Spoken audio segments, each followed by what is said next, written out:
Scientists just uncovered what's basically Earth's own version of a dinosaur fossil hidden deep under the ocean near Easter Island. It's like finding a time capsule from 200 million years ago, revealing secrets of our planet's very ancient history. Earth's surface is made up of giant pieces, like puzzle pieces, called tectonic plates. These plates are slowly moving around all the time. Under these plates, there is a super hot layer called the mantle, and this layer is what helps the plates move. In September 2024, a team of geologists finally published the groundbreaking discovery that mentioned this ancient megastructure.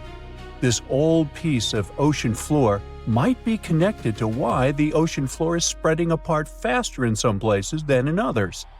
To figure this out, scientists used sound waves, known as sonars, to create a sort of map of what's happening deep underground. What they found was weird. There's a blob of stuff under the Nazca Plate, a plate near South America, that's moving much slower than it should be. Now, normally, when plates move, some of the material sinks into the Earth like a conveyor belt. But in this case, it's going slower than expected, like it's getting stuck on something. That something could be an ancient part of the ocean floor that got pushed down into the Earth about 250 million years ago. This discovery is like finding a fossil deep inside the Earth that shows us what things were like a really long time ago. When the ocean floor spreads apart, it's because two tectonic plates are moving away from each other. In the middle of the ocean, there's a long crack or ridge when this happens, kind of like a seam in the Earth. As the plates pull apart, hot melted rock called magma from deep inside the Earth bubbles up through this crack. When the magma hits the cold ocean water, it cools down and hardens, creating a new crust. This process keeps pushing the plates further apart. This process is also known as the Earth's mantle's recycling system. It's like the Earth keeps generating its own mantle constantly. On the surface, this process can cause earthquakes, underwater volcanic eruptions, and the formation of new land, sometimes even creating volcanic islands over millions of years. The cracks where this spreading happens are called ocean ridges, and one of the most famous ridges is the one we're talking about now, the East Pacific Rise. It's famous because it's spreading faster than most ones. This new discovery helps to explain why this may be so. You see, this huge megastructure sort of serves as a time capsule. Since the Earth's mantle is constantly changing and being created, finding a fossilized version of it is making scientists go bananas. It shows us what Earth looked like millions of years ago, back when the continents were in different places and our buddies dinosaurs roamed the planet.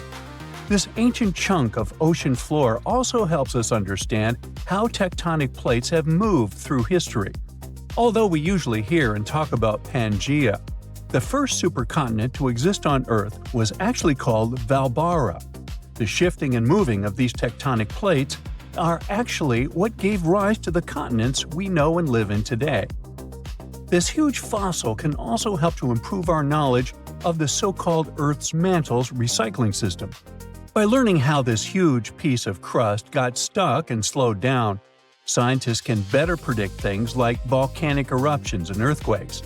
Plus, it might even help us understand how other planets, like Mars or Venus, work beneath their surfaces. Well, I'd say science has a lot on its plate now. Pun intended. Other surreal stuff is constantly being found at the bottom of the oceans, seas, and lakes. Like this underwater Stonehenge, scientists discovered a mysterious pile of cairns that stretched for miles under the shimmering waters of Lake Constance at the edge of Switzerland, Germany, and Austria. Archaeologists began to discover this back in 2015, and they haven't been able to understand what the site was actually used for. What they know until now is that there is a 12-mile line of 170 man-made stone cairns submerged under Lake Constance. Scientists say this was most likely the work of several villages, and that the cairn site was probably used for some collective purpose. The formations are huge, some of them are several dozen feet wide, and they can build up to 6 feet. The site probably dates back to 5,500 years ago. Now, it's no coincidence that scientists are calling this site the underwater Stonehenge, though. Both sites are believed to have been built around the same period of time. You see, Stonehenge dates back to around 3100 BCE. And also, both sites carry the distinct characteristics of stone monuments built in a circular format. Let's say they're like cousins. Meanwhile, in 2007, archaeologists found what looks like another mini version of Stonehenge underneath Lake Michigan. It's about 40 feet underwater, and this circle of stones is believed to have been created by indigenous people. They would have built it during the last ice age, when the lake wasn't even filled with water. The rocks are about 4 feet tall, and one of them might even have a carving of a mastodon, which was a huge elephant-like animal that lived more than 10,000 years ago before going extinct. If the carving is real, it could help scientists figure out just how old this site really is. What makes this even more mysterious is that nobody knows why the rocks were arranged in this way. But since a similar stone structure was found on Beaver Island nearby, experts think it's no accident. They were definitely placed there on purpose. The stones form two rings. The outer one is about 40 feet wide, and the inner one is about 20 feet wide. All the rocks are made from local granite, and they've been down there for around 9,000 years, which makes this one of the oldest structures in North America. To give you an idea of how ancient that is, these stones were set up long before the famous Stonehenge in England, which wouldn't be built for another 4,000 years. Now, all the way over in Japan, this mysterious structure was unearthed.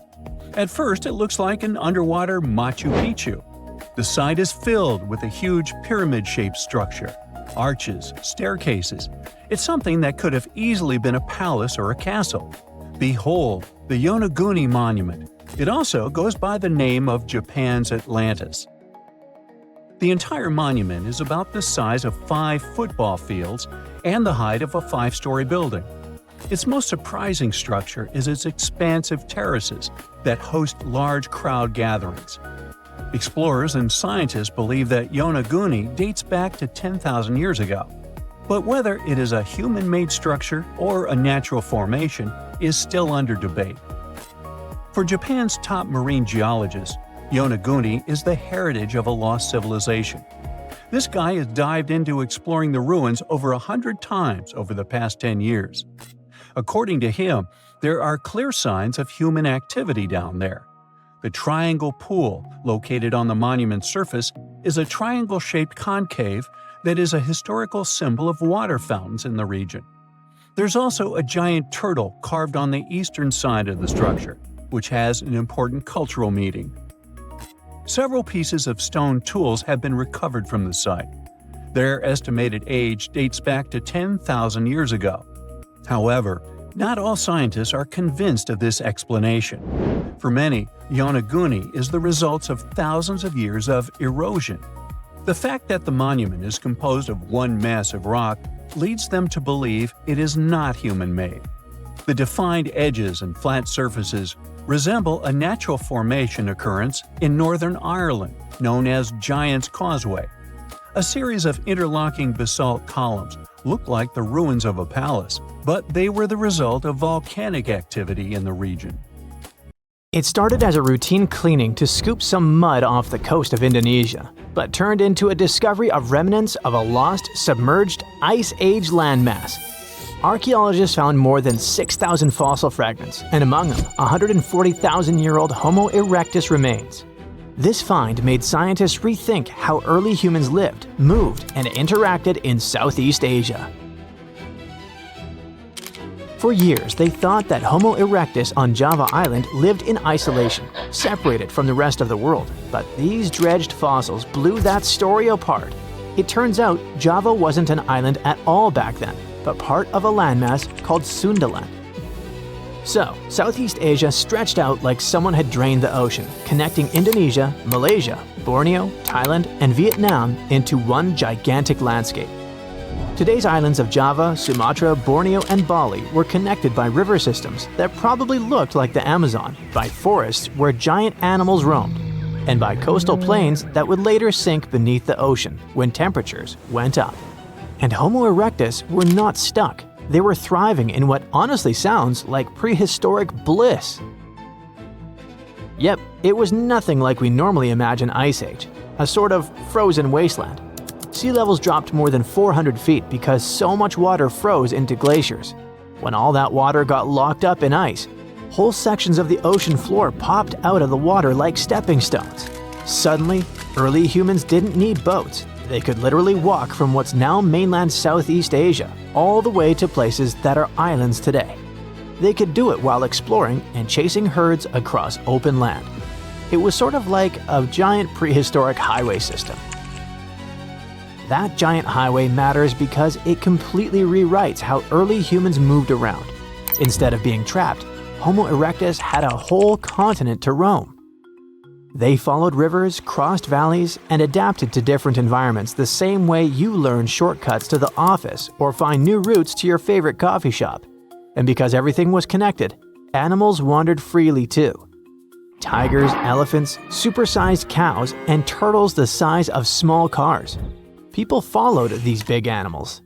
This among the fossils pulled from the Madura Strait, such as cut-marked turtle shells and cracked open bovid bones.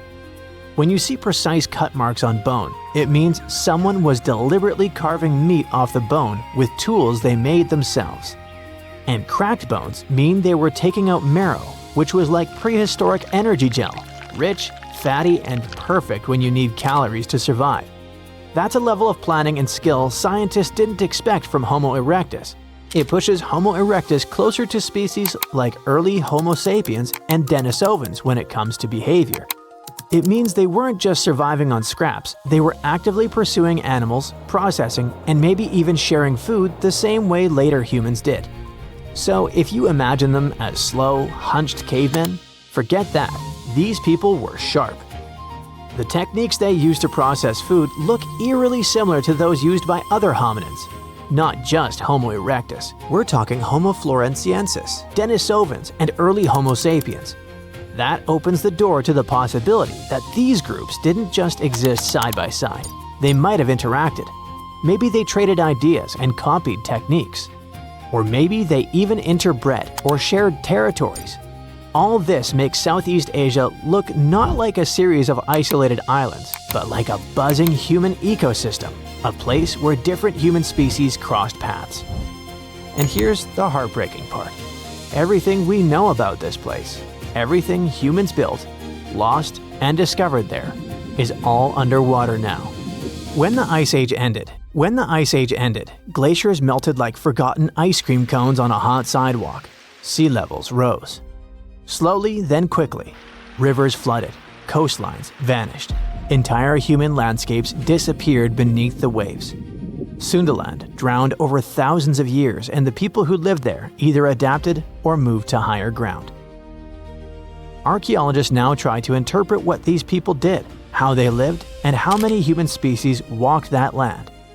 Every time they pull together bone or artifact from the seabed, we get one step closer to rewriting everything we thought we knew about early human migration. And the new discovery could mean that Southeast Asia may have been just as important to human evolution as Africa, the Middle East, or Europe. Looks like Sundaland wasn't a side quest, but a real mixing zone, a place where humanity experimented, adapted, learned, and evolved. Unexpected finds like this one in Indonesia keep popping up around the world and surprising scientists. Farmers in China were hoping to scoop up bat droppings for natural fertilizers inside a narrow limestone cave. But instead, they spotted pieces of fossilized bone that looked suspiciously like parts of a human skull. This skull turned out to be ridiculously old, around 300,000 years old. Scientists eventually named the fossil Maba 1. The discovery happened way back in 1958, but ever since then, nobody could agree on which ancient human species this skull belonged to. During the late Middle Pleistocene, the world was basically a crowded highway of different ancient human species wandering around. Or just maybe, Maba 1 came from a species we've never met before. The big issue was that researchers only found part of the skull, no jaw, no other bones. So it was like trying to solve a giant puzzle with half the pieces missing. For ages, scientists guessed it might be Neanderthal. But now they've used micro-CT scanning, which is like an X-ray superpower that lets you peek inside fossils without breaking them. That's when they noticed weird tube-like structures connecting parts of the brain case, something Neanderthals basically never had. The inside shape of the skull looked way more like Homo erectus, a much older human species. But even that wasn't a perfect match. The skull's size and shape were closer to modern humans and Neanderthals, and it showed traits Homo erectus usually didn't have. For example, it had a shorter forehead area and a thickened bregma, the meeting point between two skull bones. Maba 1 also had a strange dent on the forehead, almost like a bruise frozen in time. Whatever caused it, maybe a fall, maybe anemia, it happened while the person was alive. But there was no sign of infection, so that individual probably healed and kept living after whatever hit them. So Maba 1 doesn't match any known species perfectly, but it shares features with several and has a similar mystery fossil vibe as others found across Africa. In 1976, a famous paleontologist and her team found another human-like skull in Tanzania. That skull had features that looked surprisingly similar to Homo sapiens, even though it was unbelievably old. Scientists think it may be one of the earliest examples of our species ever discovered. That means this skull could help solve one of science's biggest questions. When exactly did Homo sapiens first show up? The sediment layer where that skull was found goes all the way back to the Middle Pleistocene. That's way earlier than what old textbooks used to claim about when modern humans appeared. And then there's the skull that turned up in Zambia's Broken Hill ore mine. Miners literally stumbled on it, plus a few other bones, completely by accident. Scientists started calling it Rhodesian Man, and at first, everyone thought it might be the big missing link between Homo erectus and Homo sapiens. But with newer research tools and better dating methods, they discovered it's around 299,000 years old and probably belonged to someone from the species Homo heidelbergensis.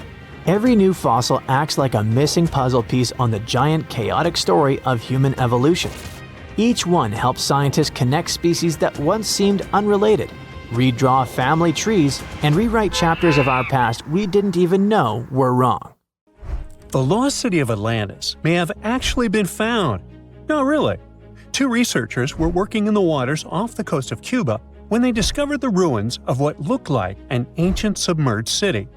That happened about 20 years ago, and yet no one really talks about it today.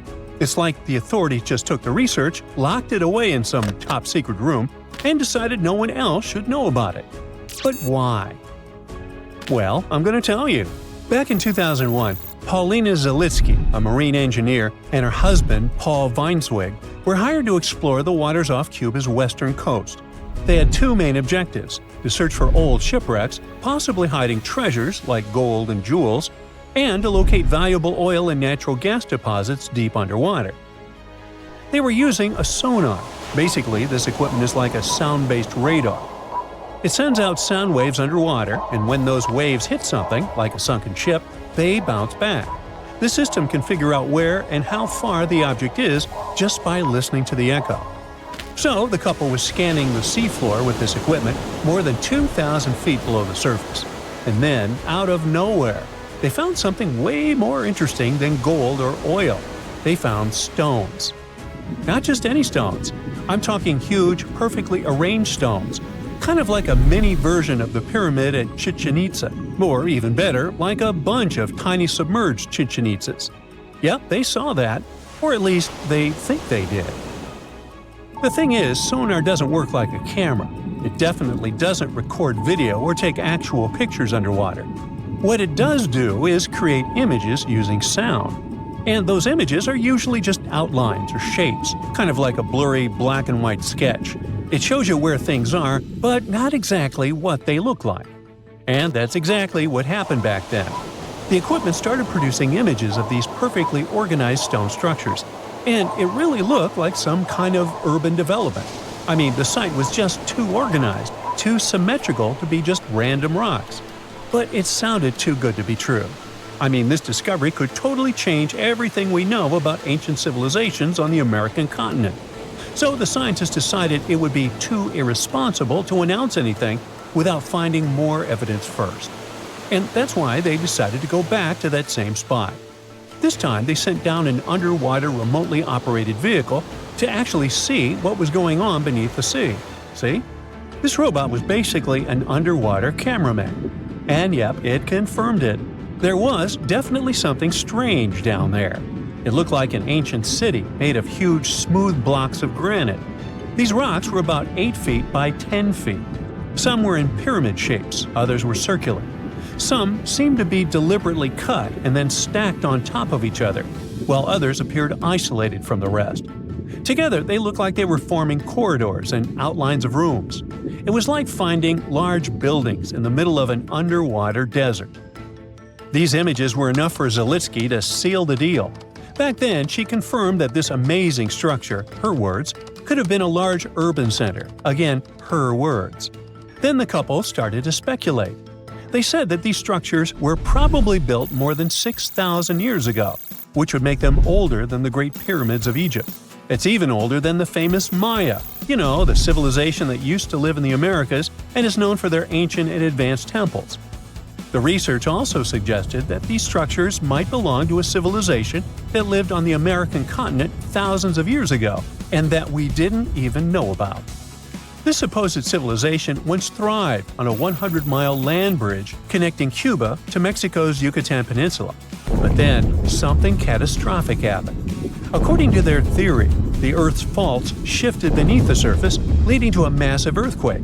Then, in the blink of an eye, the entire bridge was destroyed. The land was swallowed up by the sea and ended up at the bottom of the ocean, and this civilization disappeared. Of course, all the connections to the famous Atlantis myth got the media totally hooked on the story. News websites ran headlines like "Lost City of the Caribbean Found" and "Atlantis Found in Cuba." So, could that really be Atlantis? I mean, did they finally find the remains of this supposedly super advanced and lost civilization? Well, it's hard to say. From the start, part of the scientific community wasn't buying into the story too much.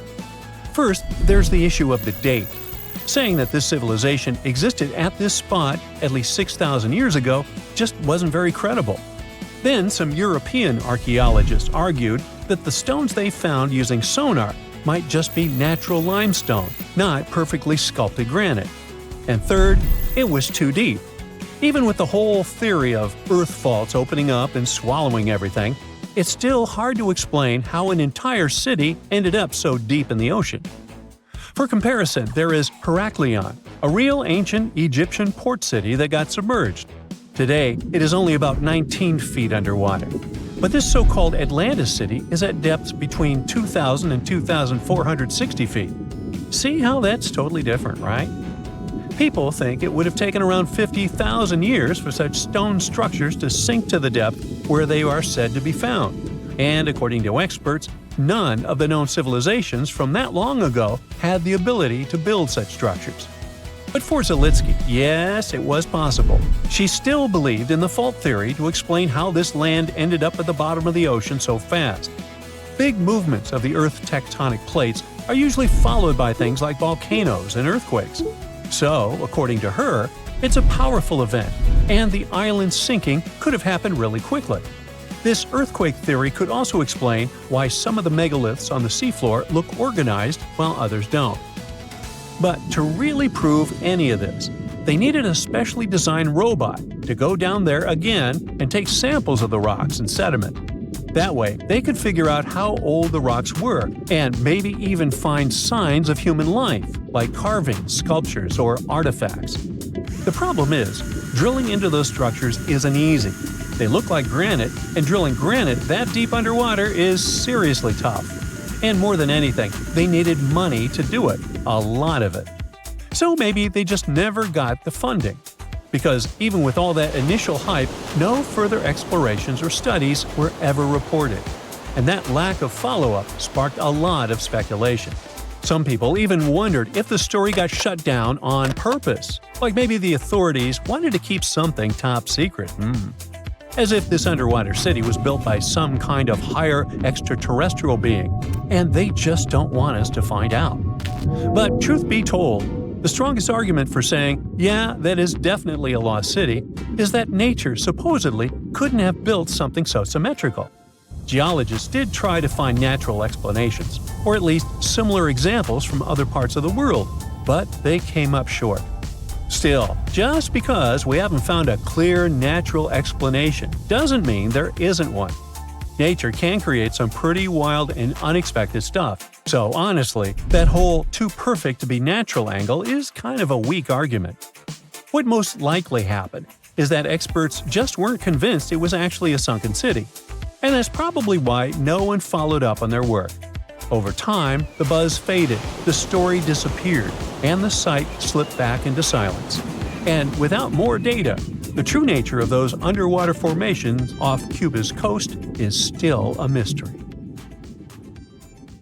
Scientists found an entire city of Gallangola that was hidden beneath the dense jungles of Mexico for 600 years. It covers 360 hectares, had over 1,000 buildings, 2.5 miles of defensive walls, a network of internal roads, and a well-planned urban layout with temples and ball courts, and separate neighborhoods for the elites and commoners. For centuries, people believed there was just an abandoned fortress there, based on stories passed on from generation to generation. Until recently, there was no way to see how truly huge it was without spending years on the ground. But thanks to the new technology, a remote sensing tool called LiDAR, they got a 3D model of the area in just 2 hours from a plane. Gallangola was built between the years 1350 and 1521. It was a crucially important place for the Zapotec people, a group that had lived in the area since around 700 BCE. In Gallangola, families lived together in homes with big patios in the middle, surrounded by rooms. When families got bigger, they built more rooms and made their homes larger. The study found that both the leaders and regular people worked together to make the city better. Because Gallangola was surrounded by mountains, they used this land wisely and built their houses in a way that fit the slopes and let rainwater flow naturally. This helped keep their homes safe and strong. They were built so well that many of these buildings are still standing, even after hundreds of years. There are 2 pyramids in the center of the city. They may have been used as temples where the priests celebrated rites and ceremonies to their deities. The priests brought offerings to the altars, and the people assembled at the 2 squares that are now sunken. Then, there is also a palace with 64 rooms, some of them with circular columns on several sloped terraces. There are patios with many stairways all connected to each other. The sensing tool also found a round-shaped lookout point on a natural rock, where the Zapotec people could see their foes approaching from a distance. Researchers also noticed 2 circular structures that could have been used to watch the stars and measure time. They also found some tombs, so there was most definitely a city cemetery. By the end of the 1400s, the Zapotec people controlled a large territory on the Pacific coast and had successfully defended their land from the Aztecs, who were trying to take over more territory. They did the almost impossible and survived a 7-month-long siege at Gallangola. When they won this conflict and kept control of the southern part of Mesoamerica, the Zapotecs didn't need to live in Gallangola anymore. Staying in the mountains had its pros, but they needed fresh water and good farmland to grow food. The small city of Tehuantepec, just 12 miles away, had these conditions, so they moved there just before the Spanish arrived in 1521. Over time, Zapotec traditions started to fade, but their culture didn't disappear completely, and more than 300,000 Zapotec people still live in Oaxaca state in Mexico. They speak their own languages and keep their traditions alive. Creating the 3D model of the lost city is just the beginning of the research. Archaeologists hope that future studies of Gallangola will help us learn more about how the Zapotecs were organized, how they ruled their cities, and how they interacted with the Spanish when they arrived. They plan to study all 1,100 buildings found in the LiDAR scan, and it will take a few years. Instead of digging up the ruins, They will use special technology to scan the land and learn more about the city without damaging it. This same tech helped scientists find another massive ancient city that lay hidden beneath the thick green canopy of the Amazon forest. A whole network of houses, plazas, roads, and canals was hiding in the shadow of a mighty volcano. For centuries, many scientists assumed that ancient Amazonian people lived in tiny huts, clearing patches of land to survive. But this city, built 2,500 years ago and inhabited for 1,000 years, proves the opposite. Now, scientists think tens of thousands or even hundreds of thousands of people lived in complex urban societies. Scanning the area found 6,000 rectangular platforms, each measuring around 66 by 33 feet, and standing 6 to 9 feet high. These structures were arranged in clusters around central plazas, with straight roads with perfect right angles and paths connecting them. One of the roads was 16 miles long. Building straight roads like this is far harder than just following the landscape. Some of these roads may have had deep spiritual or ceremonial significance. The volcano's rich soil helped the civilization thrive, but it may also have led to its downfall. Researchers also found signs of threats to the cities, such as ditches that blocked entrances to the settlements. Maybe some people living nearby were trying to get in. The next step for the researchers will be studying the adjoining 116 square miles to know more about this large, complex society that could be bigger than the well-known Mayan societies in Mexico and Central America. Meanwhile, in 1963, a man in Turkey discovered an ancient city while renovating his own house. He knocked down a wall in his basement and found a mysterious room. He kept digging and saw a tunnel. It led to the Derinkuyu underground city. It's one of the deepest multi-level underground settlements in Cappadocia and in all of Turkey. The inhabitants lived on 8 levels and had access to cellars, storage areas, chapels, a school, a study room, and other structures. All floors were connected by an extensive network of tunnels. The underground city was probably built as a shelter. The construction is hiding at 279 feet deep, and you can't see it from the outside. The complex was large enough to shelter about 20,000 people with their livestock and food supplies. There was also a 180-foot ventilation shaft. Archaeologists believe that Phrygians first built the levels. The Romans used and enhanced the structure later. The golden time of Derinkuyu was during the Byzantine era. The next lost and found city appeared only in a few inscriptions and ancient texts, so no one could be sure it really existed. Scientists searched the majority of the coast of Egypt, until one archaeologist and his team detected a colossal face looking at them from under the water. The ancient city of Thonis Heraklion was discovered completely submerged 4 miles off Alexandria's coast. In the ruins of the lost city, there were 64 ships, 700 anchors, and a treasure trove of gold coins. Archaeologists believe the 16-foot-tall statue and the temple remains are the most important findings discovered by the expedition. Back then, the city had ceremonies and celebrations that took place in the Temple of Ammon. The ruins and artifacts were made from granite and diorite, so they were in good condition even after having been in contact with water for centuries. They give people a glimpse into what life was like 2,300 years ago in one of the most important trade ports of the world. The city had a network of canals, sort of like an ancient Egyptian Venice. The canals linked many separate harbors and anchorages. Towers, temples, houses, and other structures were also linked by bridges. Thonis Heraklion was the country's main port for international trade and the collection of taxes. No one really knows how the city ended up submerged, but archaeologists connect it with natural causes. At the end of the 2nd century BCE, most probably after a flood, it got covered with water. Then Alexandria, the city founded by Alexander the Great, became more glorious than Heraklion. Before Alexandria's fame, Heraklion was the main port of entry to Egypt. So after the tragedy, many ships heading for Heraklion had to change their route and go to Alexandria. Heraklion lost its glory until its discovery in 2000.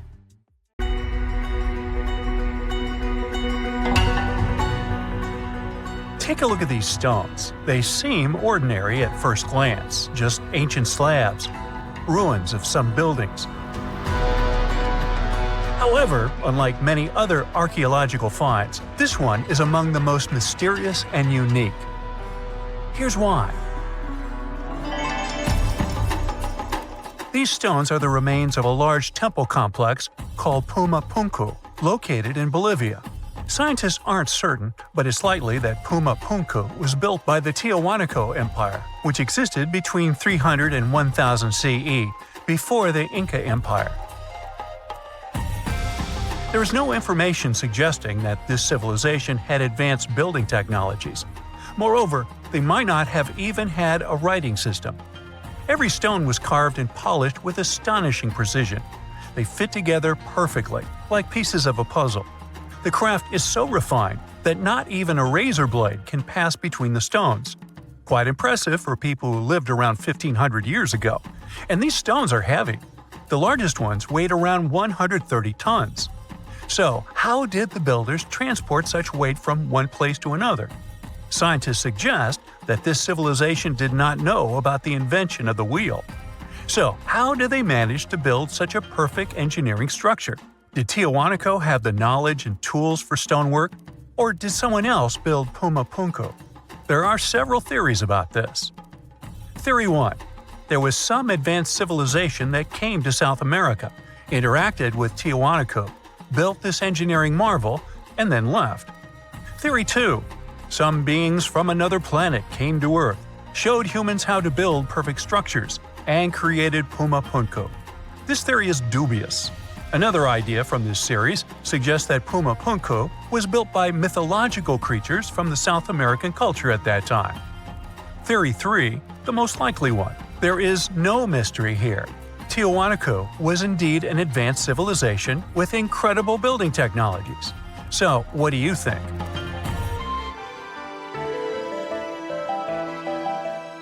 Okay, we've seen some pretty rectangular stones used for building a temple.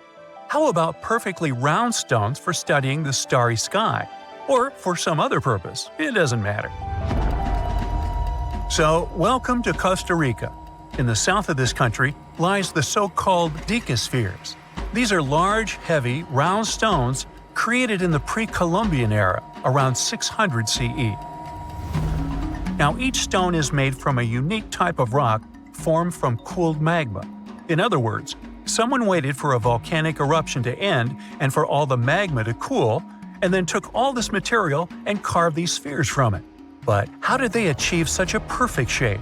Scientists suggest that people use small stones to grind and carve the cooled magma. Some specialists think that the stones were made for navigation. They could have indicated the way to certain places. Another theory claims that the deca squares were used for astronomy. No one knows for sure. We may never get the answer to this question because the people who knew the secret of the stones disappeared after the Spanish expansion.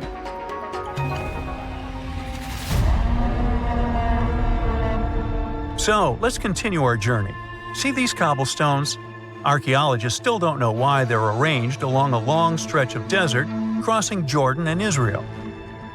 These strange stones form a chain of lines 40 miles long and have been here since around 300 BCE. Because they were discovered by pilots during flights about 100 years ago, some call these stones kites. One of the more popular theories suggests that people placed these structures here to lure animals into a pit where they could be caught. Apparently, ancient hunters knew the behavior of local fauna well, and were sure the animals would somehow walk along these stones, ending up in an open area with a pit where hunters could easily do their work. Perfectly smooth rectangular and square stones, round stones, stone traps for animals. What's next? How about a stone canvas or stone painting? To see this ancient artifact, we'll travel to Glasgow, Scotland, where archaeologists unearthed a stone slab created about 5,000 years ago. It is called the Cockno Stone. The slab measures 43 by 26 feet, about half a basketball court. And this entire area is filled with strange swirling patterns that scientists call cup and ring marks. But what do they mean? As usual, scientists don't know for sure, but one theory suggests that the inscriptions on the stone are somehow related to astronomical phenomena, such as lunar or solar eclipses. Maybe it was a star map, or maybe people just wanted to create a work of art. In any case, there is another interesting fact related to the cup and ring marks. Scientists have found similar drawings in other prehistoric sites around the world. Okay, let's step away from mysterious stones and look at some other archaeological mysteries. Here is the approximate order of civilization development starting from 8000 BCE, according to scientists. First, people settle in one place and build a city or settlement there. Then they engage in agriculture, and after that, they build temples. But in 1994, archaeologists said, no, the order might have been different. What if people first built temples to worship higher mythical beings, and only then built cities and engaged in agriculture? Let's go to Turkey, to the rural area of Göbekli Tepe, where in the mid-1990s, archaeologists discovered several stone pillars with carved animals on them. This ancient structure dates back to around the 10th millennium BCE. Now, this place is considered one of the oldest places of worship in the world. Most likely, it was built by semi-nomadic hunters who knew nothing about agriculture because it appeared in this region 5 centuries later. Now, scientists are wondering, is it true that such structures led to the settlement of the area? The answer to this question may help understand the mindset and development of humanity in many parts of our planet.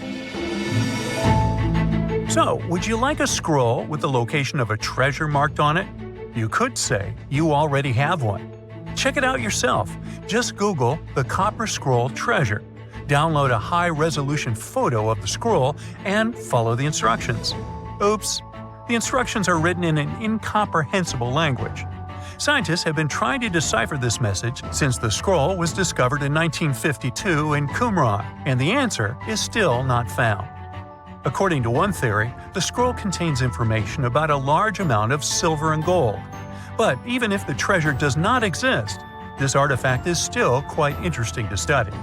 It was created around 2,000 years ago, during the time when the Roman Empire ruled over the settlement of Qumran. Perhaps the local residents hid their valuables from the Roman legionnaires and left such a map for their descendants. When you approach this archaeological wonder, you won't notice anything. But if you rise into the air and look down at the ground, you'll see amazing patterns created by the people of the Nazca culture. This discovery is called the Nazca Lines. Pilots and passengers of commercial aircraft first noticed them in the 1920s and 30s during flights over Peru. These large drawings consist of geometric lines, complex images of animals, and whimsical figures. More than 2,000 years ago, people removed part of the surface soil of this land and created these patterns. But why? The Nazca Lines continue to captivate researchers and enthusiasts alike. Recent technological advancements, such as drone imagery and satellite mapping, have provided new insights into these enigmatic formations. Some researchers are now exploring the possibility that the lines serve multiple purposes, including communication with someone not from our world. And to some extent, this is true. Some scientists believe that the Nazca Lines were a ritual method for communicating with the deities of the Nazca civilization. Studying these archaeological wonders not only enriches our knowledge of the past, but also inspires us to appreciate the ingenuity and creativity of the human spirit.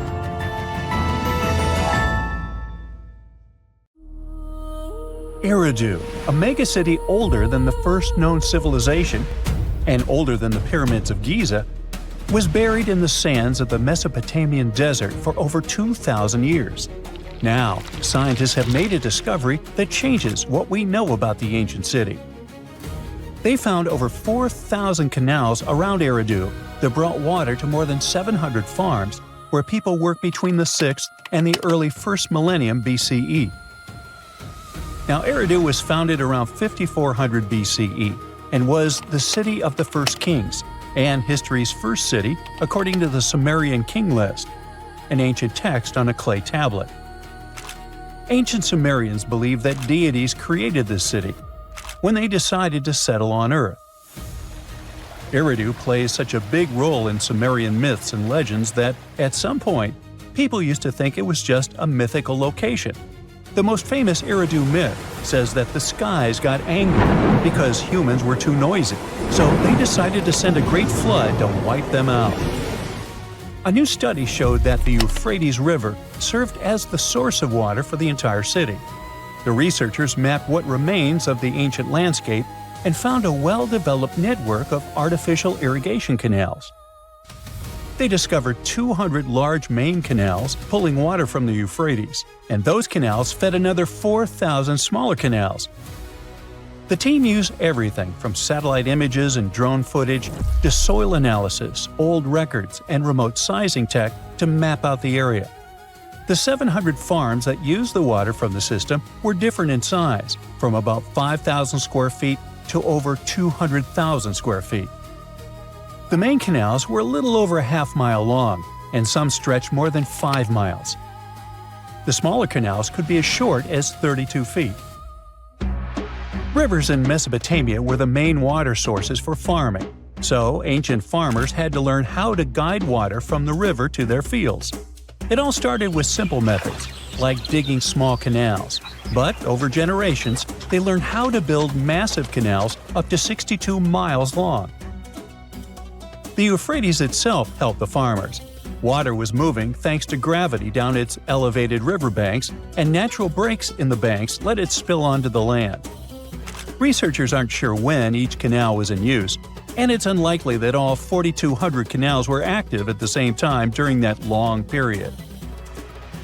Now, Eridu used to be an important religious and trade center because of its strategic location on the Persian Gulf.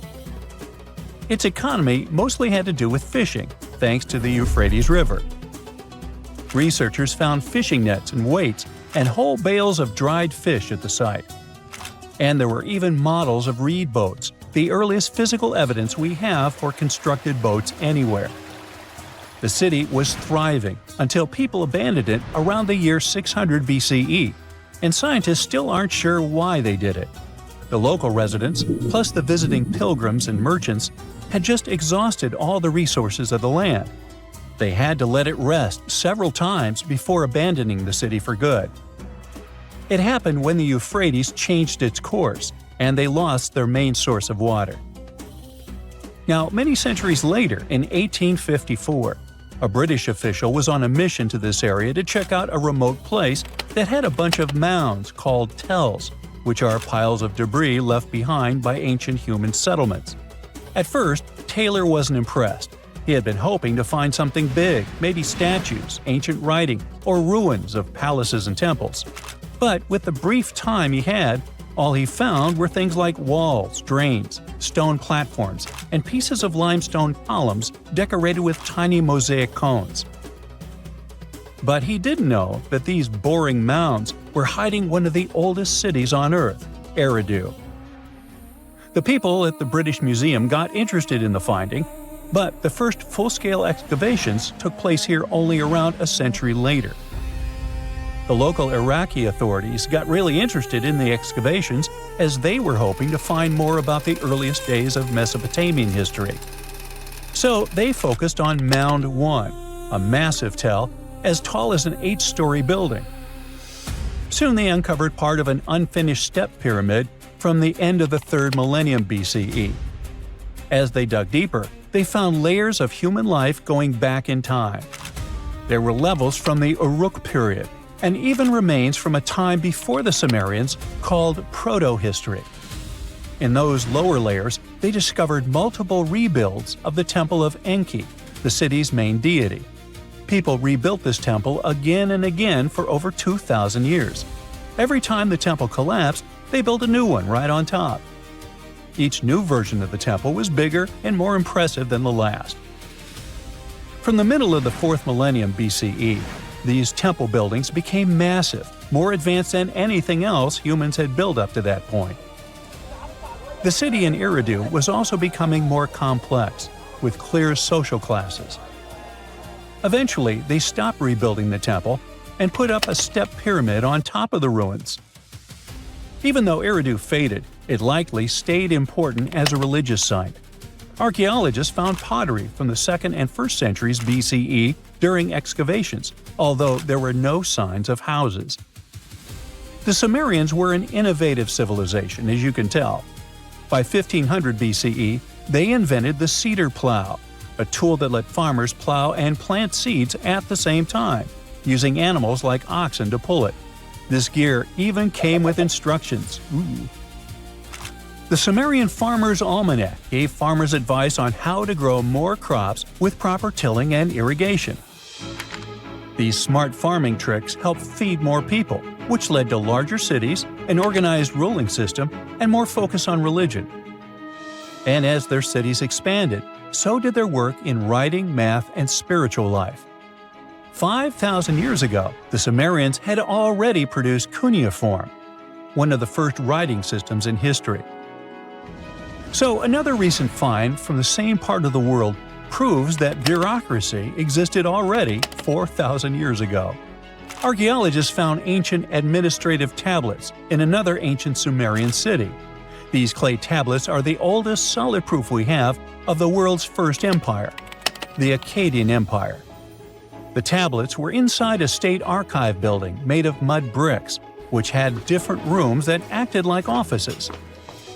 Now, before this discovery, archaeologists didn't really understand how the first known empire in the world, the Akkadian Empire, worked behind the scenes. But now, thanks to the recent Gerso excavations, we have the first real and unambiguous evidence of the empire's administrative system. They tracked everything – deliveries, spending, and inventory, from fish to sheep to grains, fabric, and even gems. The tablets also include population records, with names and jobs of men, women, and kids, an ancient version of a census. From these records, scientists found out that women played a key role in Akkadian society. Some women had powerful positions, like high priestesses. The tablets also show a wide range of jobs, from skilled workers like stonecutters to people with simpler roles like temple floor sweepers. Some even included building blueprints, field layouts, and canal maps, proving that the empire had serious organization and planning. Eventually, the city rebelled and gained its independence, and the Akkadian Empire's 150-year rule ended. Now, researchers are carefully cleaning and translating the tablets to fully understand what they say. These new finds will replace older, incomplete ideas about the empire and give us a way more accurate picture of how Akkadian power and the ruling system actually worked. Hey, how do you feel about taking a trip back in time? We're diving into the history of the Amazon forest to unravel the mystery of its lost cities. Grab your bug spray and hop on. The Amazon forest is the world's largest rainforest. The environment there can be extremely challenging for human life. Yet, the legend goes that the Amazon has been home to sprawling settlements, rich in unmeasurable wealth. Could that really be true? Or is that none other than a figment of our collective imagination? The legend of El Dorado might be the myth that started this whole thing. As European explorers began their excavations in American lands back in the 1500s, word got out of an Amazonian civilization that used to paint their leader in gold as an offering to higher powers. The legend of El Hombre Dorado, aka the Golden Man, began to quickly spread around Europe. Explorers got excited at the possibility of finding an infinite amount of gold somewhere deep within the Latin American jungle. And as you can imagine, expeditions to the continent began to multiply with each passing year. It didn't take long before explorers found this civilization. They were known as the Muisca people and were located in Colombia, near Lake Gudavia. The Muisca people had a tradition of painting their leader, aka the Zipa, from head to toe in gold. In a ceremonial gesture, the Zipa would swim into the river, spreading gold dust all over the lake. For the Muisca, this was their way of acknowledging and thanking the higher powers of the universe they believed in. When European explorers heard and witnessed this practice, they were amazed. For them, gold was used solely for commercial purposes as their main currency for trade. This made them think that the Muisca people must have stacks and stacks of gold hidden somewhere in the jungle, for them to use it so abundantly. Well, that's how the legend of El Dorado was born.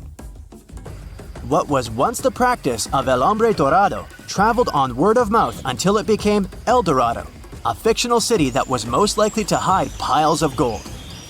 The hunt for this city led Europeans to spend large amounts of money to scour the Amazon forest. Unfortunately, all of their expeditions came back empty-handed. That is, if they ever came back at all. Now, jump to the beginning of the 1900s. In England, the Royal Geographic Society, a prestigious British institution, was looking for somebody willing to travel down to Latin America to trace the border between Brazil and Bolivia. More specifically, the part of the border that is nestled deep within the Amazon rainforest. One Sir Percy Fawcett was a Latin American aficionado, and he gladly volunteered to do the job. Oh, it's important to note that the Amazon forest is virtually the size of the continental USA. It sprawls across 8 countries, including Brazil, Peru, and Bolivia. And trust me, getting around is no easy feat. The jungle is covered in dense vegetation, and in addition to that, it's home to insane predators such as anaconda snakes, panthers, crocodiles, piranhas, and so on. But despite all that, Fawcett was very successful in his mapping adventure and seemed to be wanting to come back more. Back in England, Fawcett would scour diaries from other explorers hoping to learn more about the ancient Amazonian civilizations.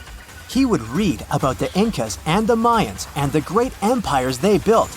He believed that if the Incas were capable of building empires that stretched over 2 million square miles, this could mean that other Amazonian civilizations could have thrived there too. During his research, Fawcett came across a report from a 16th century explorer.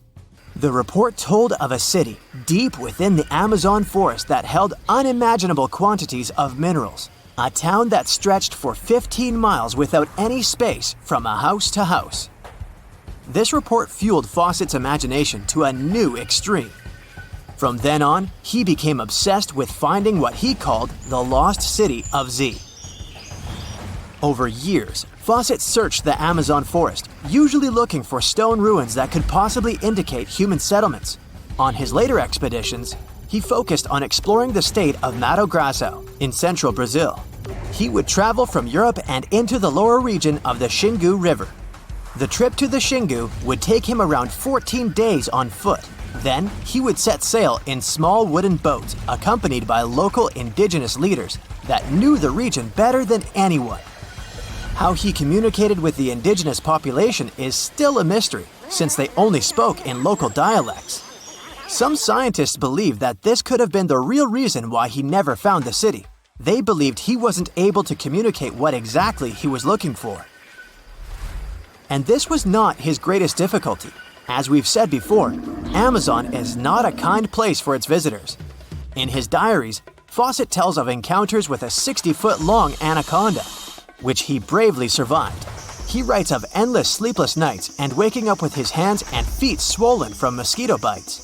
Some of his peers said he was invincible and tireless, but the day came during his 8th expedition when he didn't make it back home. Fawcett disappeared without leaving any trace behind. Some even suspect that he was close to reaching his lifelong goal. On the day of his disappearance, he sent an optimistic letter to his wife saying there was nothing to fear, and that he was setting out on a certain final search. Fawcett's failed attempt to find ruins seemed to support what had become a consensus among experts at the time, that this rainforest was too inhospitable to support large, complex societies, let alone cities. Experts were convinced that the Amazon's lost cities were nothing more than fiction. That is, until the 1960s, when modern research began to find evidence that suggested otherwise.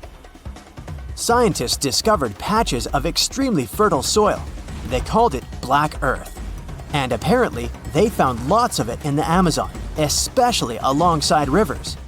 Further research even showed that such soil was created by human waste or the intentional burning of forests, which adds nutrients to the soil below, which could only mean, bingo, The discovery of Black Earth was the evidence that large-scale agriculture was possible and probably did exist amidst the Amazon, confirming that settlements could have formed there after all. In the 1990s, along the Xingsu River in Brazil, a team of archaeologists from the University of Florida made a remarkable discovery. Working alongside local indigenous people, they found very long ditches. After mapping them, they realized that these ditches were a sign of a big settlement. They were remnants of carefully designed walls centered around a plaza. Some were roads that led to more settlements. In fact, just this part of the Amazon, about the size of New Jersey, was once a network of dozens of settlements that experts believe could have been home to at least 50,000 people between 1250 and 1650 CE. Other discoveries were possible thanks to LiDAR imaging, a type of technology that allows researchers to take satellite pictures of the forest's ground without having to step inside of it. A network of trenches in Acre, Brazil, dates back to 200 to 1200 CE. These suggest settlements that could have supported 60,000 people. Other images from near the Xingu River suggest cities that could have housed about 50 million people. These were the lost cities of the Amazon. Believe it or not, these images suggest that Fawcett was very close to a major discovery. He was looking for the ruins in the right place, but he was looking for the wrong thing. Unlike cities such as Cusco, which used stone as their primary material, Amazonian settlements used wood and earth to build their cities. These materials are highly deteriorating and probably decomposed over time. Finding them required a bit more technology than what Fawcett had available at his time. It's like archaeology woke up recently and decided to spice up the news with its history-changing discoveries. From unearthing dinosaur fossils in peaceful Iowa to translating bad news from ancient Babylonian texts, history is revealing its secrets like never before. When Mount Vesuvius erupted in 79 CE, it froze the town in time. Some of the most famous discoveries were heartbreaking, like a mother wearing a golden bracelet, holding her child, or two sisters hugging in fear. At least that's what scientists thought. In 2024, advanced DNA tests shattered these long-held beliefs. The mother from the House of the Golden Bracelet was actually a man wearing a fancy 30-carat bracelet, and the child wasn't even related to him. As for the two sisters, DNA revealed one was actually a man, while the other remains a mystery. Some speculate they were lovers, but the truth is still buried in time. Speaking of rewriting history, another shocking revelation comes from ancient Babylon. Recently, archaeologists translated 4,000-year-old texts that turned out to be heralds of terrible news. These specific texts that were translated are believed to be from Sippar, a city near the Euphrates River in modern Iraq. They talked about lunar eclipses, which is when the Earth's shadow blocks the moon, and for ancient Babylonians, these were warnings. Eclipses could mean everything from floods and famines to chaos in the kingdom. But here's the interesting twist. Babylonians also came up with clever ways to cancel these bad omens, like calling in priests to perform rituals, or consulting oracles for advice. These ancient astrologers took their job seriously, since it wasn't just about stargazing. It was about keeping the kingdom safe. Augustus was the first Roman emperor, so we can say he was a big deal. Archaeologists have already found ruins of the villas where he partied, but now they think they've found his final resting place. In a place near Naples, they found an old structure buried under a villa. They found the equivalent of a modern heating system, something that was probably used to draw warm baths. They also found shelves filled with ancient jars, suggesting the site later became a temple. They're still not sure this was Augustus's last home, but if confirmed, this would be a big deal for world history. While ancient Rome is surprising us, the famous Nazca lines in Peru are also revealing hidden details. These massive geoglyphs, created thousands of years ago, have only been partially studied until now. Scientists trained artificial intelligence to help them scan 243 miles of terrain. With AI's help, they identified over 300 new motifs, including llamas, stick figure people, and strange heads. The algorithm, originally developed to decode charred scrolls from Mount Vesuvius, has doubled the number of known glyphs. The past is getting a serious digital upgrade. Meanwhile, in Bulgaria, archaeologists made a surprising discovery in a place few would expect: a sewer. In 2024, researchers unearthed a nearly intact 6.8-foot-tall marble statue of Hermes, the Greek god of travelers and trade, hidden beneath layers of soil. Experts believe it was placed there for safekeeping after an earthquake in 383 CE damaged the city's infrastructure. At that time, paganism was declining and Christianity was rising as the Roman Empire's official religion. Many pagan idols were being destroyed, but it seems some locals secretly preserved their deities by hiding them underground. Searching the bottom of the River Thames is probably worse than looking under your bed. The riverbed collects all kinds of discarded treasures, including a legendary typeface. In the early 1900s, two men created the Dove's typeface for printing books, but after a bitter falling out, one of them threw every single metal letter into the river. A century later, in 2014, a designer trying to revive the typeface began searching for the lost letters. In just 20 minutes, he started finding them. With the help of divers, more were uncovered, and today, some of the lost letters are on display in a museum. Not much goes on in Iowa, which is why finding a huge 13,000-year-old mastodon skeleton made headlines. In 2022, a researcher received a photo of a massive femur believed to belong to a prehistoric animal.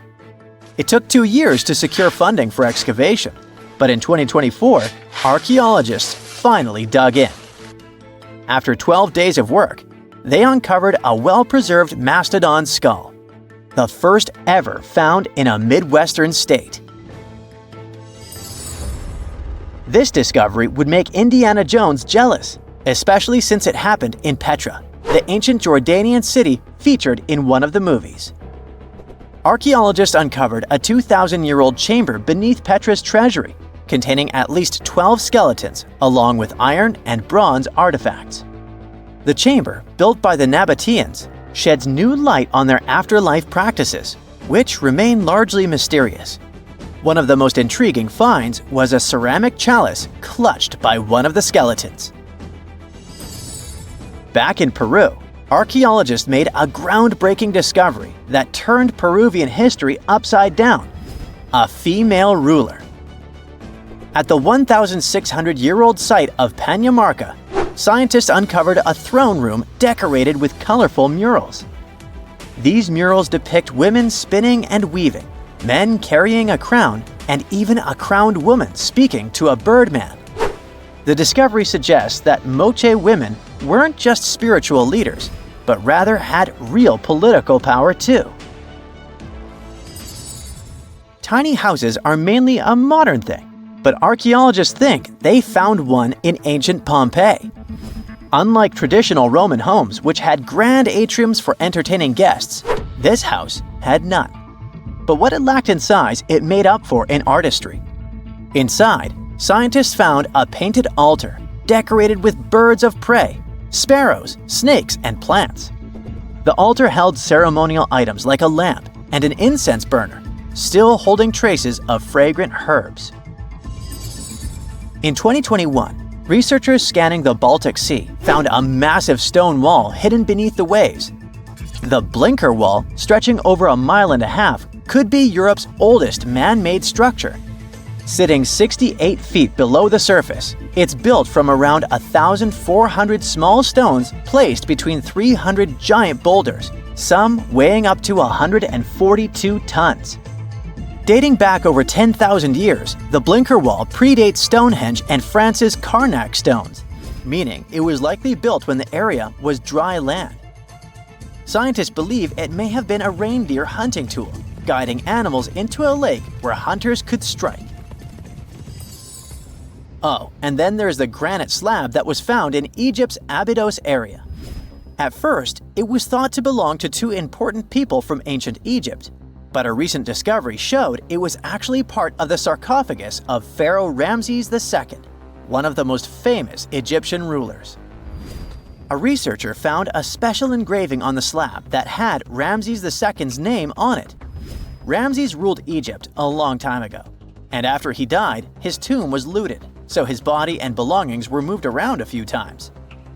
This new discovery shows that after Ramses' tomb was robbed, some of his things were used again. The finding also teaches us that ancient Egyptian tombs were often looted, and the things in them were reused. Recently, something unexpected happened during a dig in Norton Disney, back in England. While searching for ancient coins and brooches, a volunteer from the Norton Disney History and Archaeology group stumbled upon a mysterious Roman dodecahedron. This small hollow object, made of copper alloy with 12 pentagonal sides, was buried for 1,700 years, but was surprisingly well preserved. Though over 30 of these strange objects have been found in the UK, no one knows for sure what they were used for. Some think they might have been measuring tools or calendars, while others believe they were used for rituals. The Norton Disney Group thinks these dodecahedra were likely symbols for religious ceremonies, as many show no signs of wear from daily use. The South Pole is more than penguins and endless snow. There's a hidden ghost world within it. Look, it's right here on the globe. Don't confuse Antarctica with the Arctic, which is at the top of our maps. Much smaller in size, and, let's face it, way less mysterious. The ice sheet covering Antarctica is about 1 to 3 miles thick, which is up to 16 Eiffel Towers stacked on each other. This massive blanket hides the true features and contours of Antarctica's land. We still don't know much about this mysterious continent, and it is ice and snow that are to blame. We still don't even know the true shape and size of this continent.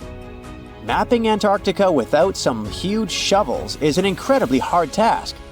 But satellites learned to penetrate the ice with their cameras. And now we know there's actually an enormous, dramatic ancient landscape beneath the snow. The ghost of the past.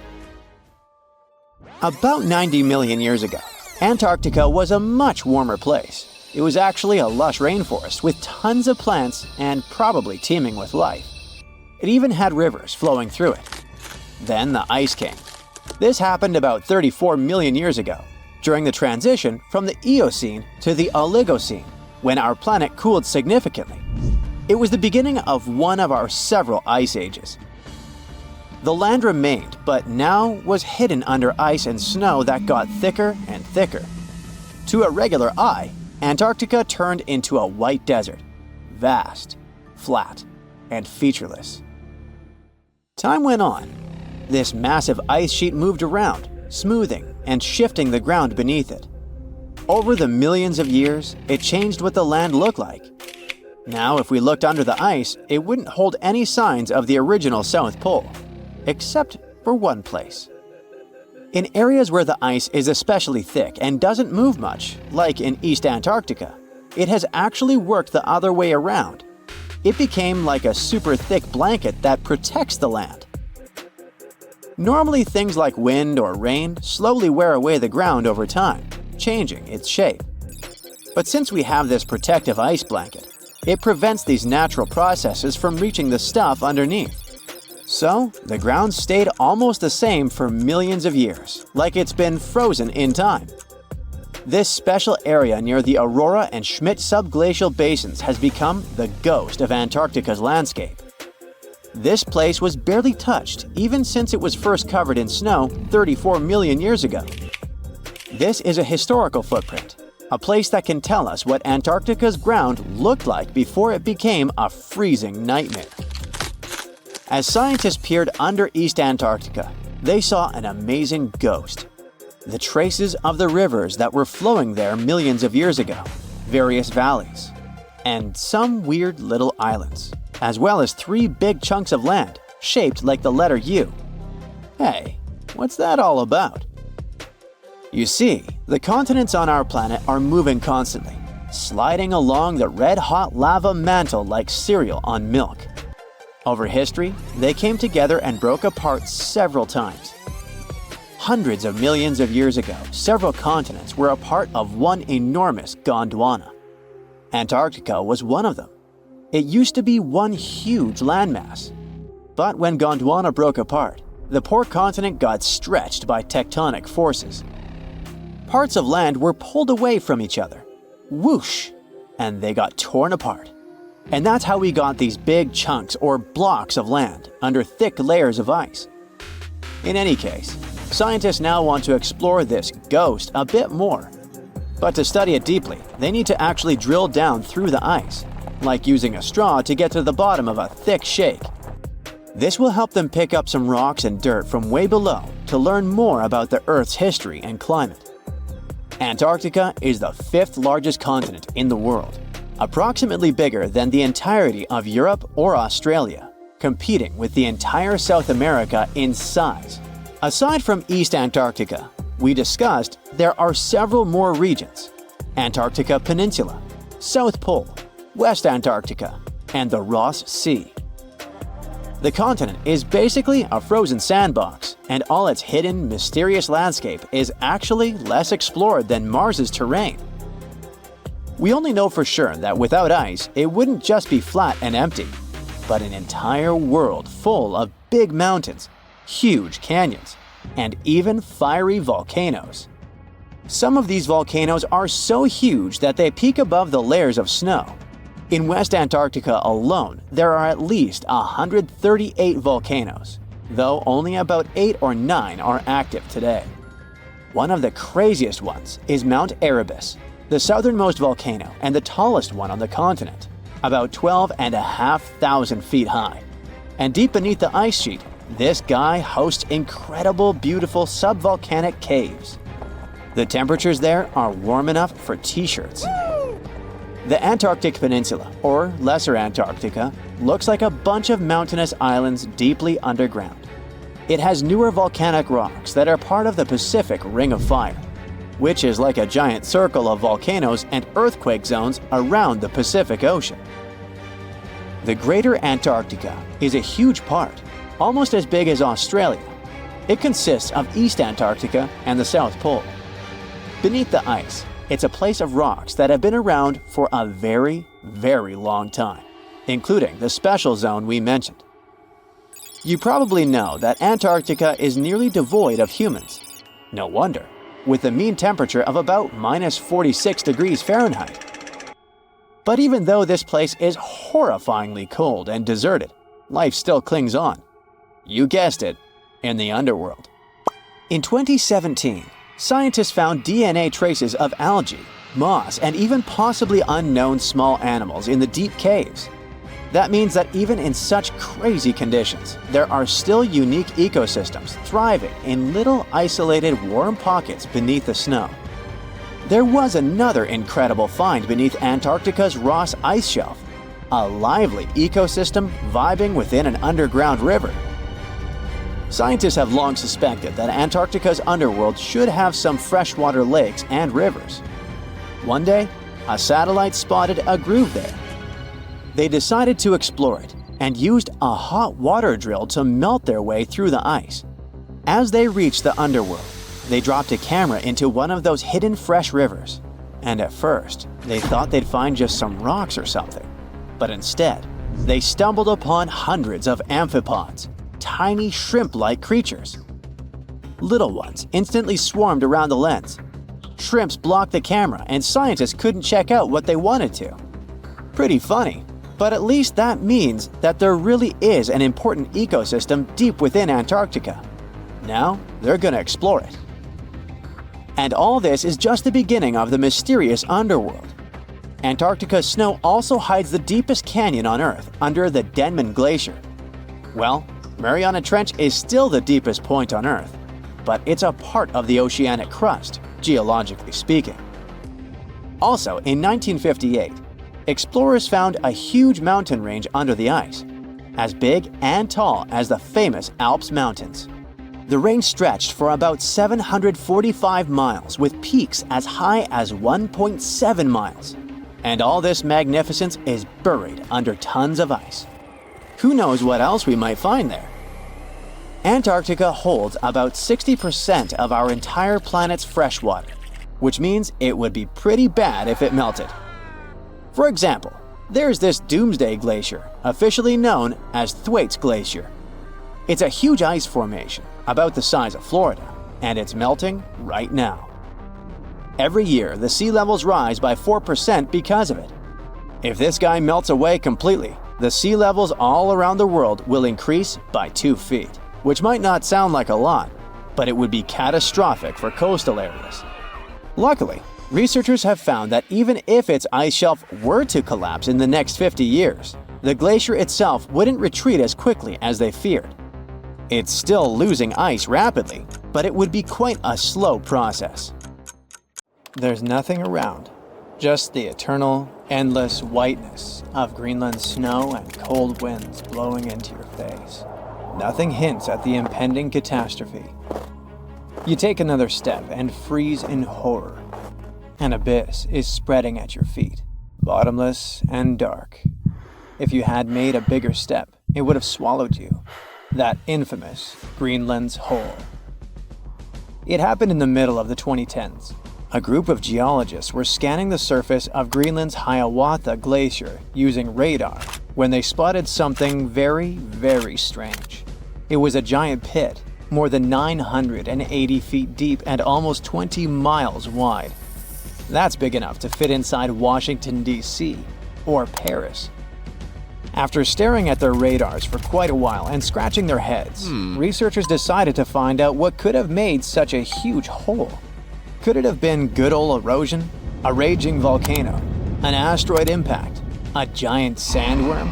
Ugh, I might have gone a bit overboard with this worm idea, but you never know with these ancient glaciers. Anyway, in our case, one mystery seemed to lead to another, which had been puzzling scientists for decades. And to solve both of them, scientists needed something super common, but at the same time very important: quartz, one of the most abundant materials in Earth's crust. But before we dig deeper into this topic, let's make a small detour and talk about a pretty bizarre phenomenon called the Younger Dryas event. To see what it was like, we need to go deep into the past, as far back as 12,900 to 11,600 years ago. During that period, the planet became much colder, especially in Europe and North America. Now, let's talk a bit more about that weird climate change in the Northern Hemisphere. There are a few theories. One that involves a change in currents in the Atlantic Ocean. Another speaks about something large kicking tons of dust into the air and effectively blocking sunlight. The two most popular and likely hypotheses mention a volcanic eruption and an asteroid impact. Indeed, there was a volcanic eruption on the territory of modern-day Germany at around the right time. But there's also a probability that a space object struck the planet during this period too. And now let's get back to the hole scientists found in Greenland. When NASA's Ice Bridge program and Germany's Alfred Wegener Institute discovered it, it seemed they had finally found the reason for the Younger Dryas event. But was it really an asteroid that created that impressive pit and caused temperatures to drop all over the Northern Hemisphere? To test this theory, the researchers needed quartz. The thing is, in its pure form, quartz has a very simple structure. It's made from interlocking silicon-oxygen tetrahedra. Efficient and so pretty. Just look at these six-sided prismatic crystals. Since its structure is so simple and the components are so common, you can find quartz almost in any rock on the planet. At one point, magic happens. Larger rocks erode away, pushing out tiny bits of quartz sand. The scientists exploring the mysterious pit gathered the quartz sand that had been washed out from underneath the glacier. It was like looking at the rocks at the very bottom of the hole without having to actually get all the way down there. Very handy. So while examining the material, they discovered quartz grains with the telltale signs of terrible catastrophe. They had PDFs all over them. No, I'm not talking about the document format. PDFs stand for planar deformation features, and they look like lines etched into the crystal surface. These lines are a sign that you're holding shocked quartz. It forms under immense pressure, when the internal crystals are pushed out of alignment. But the most exciting thing here is that shocked quartz only appears under the influence of powerful forces, like massive impacts or terrifying explosions. In other words, finding this poor shocked quartz under the Hiawatha Glacier could be much needed proof that the hole was an enormous impact crater that formed when something equally enormous crash-landed there. Based on the size of the crater, this space object probably was a bit more than a mile across, which is twice the height of the Burj Khalifa Tower in Dubai. A meteorite that big would have looked 3 times as bright as the sun when traveling across the sky, and it would have hit Earth with an immense force. The impact would have been so great it'd have vaporized rock and thrown debris for hundreds of miles away. The sky would have filled with dust. It would have dimmed the sun and led to a temperature drop all over the planet. And guess what? The last part about decreasing temperatures got the researchers super excited, because it opened up a possibility that the impact could have been connected to the Younger Dryas event. To prove this idea, scientists decided to use quartz again. They examined it more closely, trying to date the impact. Well, they were in for an even greater shock. The Hiawatha crater turned out to be not 12,000, but 58 million years old. On the other hand, the researchers were disappointed that they hadn't been able to confirm their theory. The crater couldn't explain the Younger Dryas cold snap, but on the other hand, it was still an amazing discovery. Now, get ready for one final twist to this story, and it revolves around quartz again. Other scientists have recently discovered more deposits of shocked quartz all over what is now the eastern USA. It was hiding in sediment layers dating to just before the Younger Dryas. Interestingly, there aren't any craters around those sites whatsoever. But quartz can't lie. It provides evidence of a powerful explosion. It makes scientists think that their impact hypothesis might still be true, but instead of a collision, it could be an airburst. A massive comet could have broken up while entering Earth's atmosphere around 12,000 years ago, and the fragments could have exploded before reaching the ground. It would have caused catastrophic mass burning throughout the North American continent and messed with the climate so much that the Younger Dryas would have been triggered. Well, I guess we need to wait a bit longer for scientists to find some further proof of this hypothesis. But it doesn't mean we don't have any more curious phenomena to explore in Greenland. Take these fascinating holes. They sure are kinda smaller than the monster we were talking about. They're called moulins, and they carry surface meltwater all the way down to the base of the Greenland ice sheet. And they have prepared some surprises for us too. Apparently, they're way larger than we previously thought. That's what a recent study based on observation and first-hand exploration claims. Even more interesting, this high volume might influence the stability of the ginormous ice sheet in question, as well as the speed at which it's sliding towards the sea. Researchers think that increased water depth and pressure inside moulins might lubricate the base of the ice sheet, making it move faster. You know, the way an ice cube slides more easily on a thin film of melted water. Until recently, we knew too little about the real size of moulins and how much water they can hold. But now, we know that moulins can be giant. The team made 2 trips to the Greenland ice sheet in 2018 and 2019. And during each of them, they used ropes and climbing equipment to drop around 330 feet into 2 separate moulins, almost touching the water's surface. Those who did it described the experience as intimidating. Picture this. Your back is over the edge. All you see is bluish ice going down and blurring into blackness. And the only thing you hear is occasional sounds of crashing ice. It must be extremely unnerving.